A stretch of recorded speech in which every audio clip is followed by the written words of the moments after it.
The president's proposed American Jobs Act could benefit thousands of Hawaii's residents, both employed and unemployed. The president wants to extend unemployment benefits while also allowing states to continue paying out benefits for long-term unemployed workers who choose to take temporary or voluntary work or pursue job training. Hester Franco listened to the president's speech twice before going down to the state's unemployment office.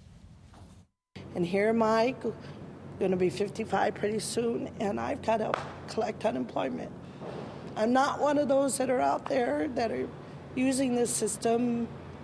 I just need help. Now, under the president's American Jobs Act, small business owners would receive a break on their payroll tax. The president also proposed a credit for small business owners hiring employees out of work for more than 6 months. And we are taking a look at the stock market this morning. The Dow is taking a beating once again. It is down 316 points. The Nasdaq is down 61 points. And joining us this morning with more on this and some economic analysis is Byron Gagnes from the University of Hawaii Economic Research Organization. Professor, good to have you with us this morning. Good morning. Even though the Dow is down, let's talk about the nation's economy as well as the speech yesterday by President Obama. He prepared a speech talking about how he's going to bring American jobs to this country. Will it work? Well, it's a pretty ambitious plan. You laid out some of the big pieces. That by far the biggest piece of the plan is the extension and expansion that he's proposing in the payroll tax holiday that we've had this year, and then extending that over to businesses to give them some incentives to hire.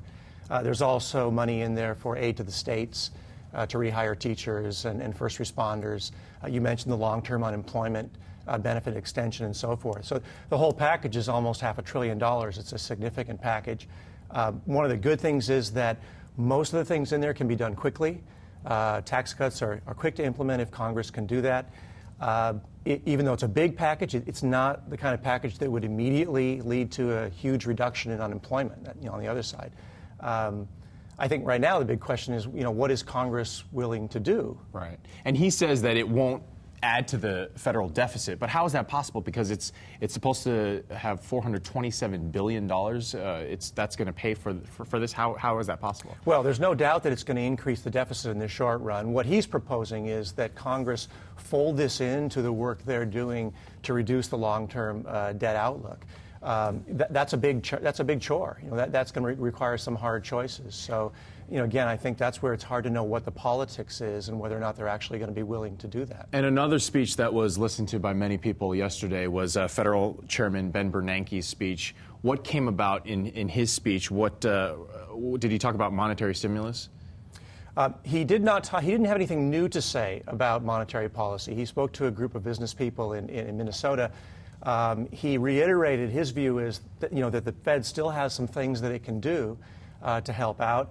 And I think we're likely to see when they meet in a week and a half that he does propose some additional measures, especially to try to keep the long-term interest rates lower.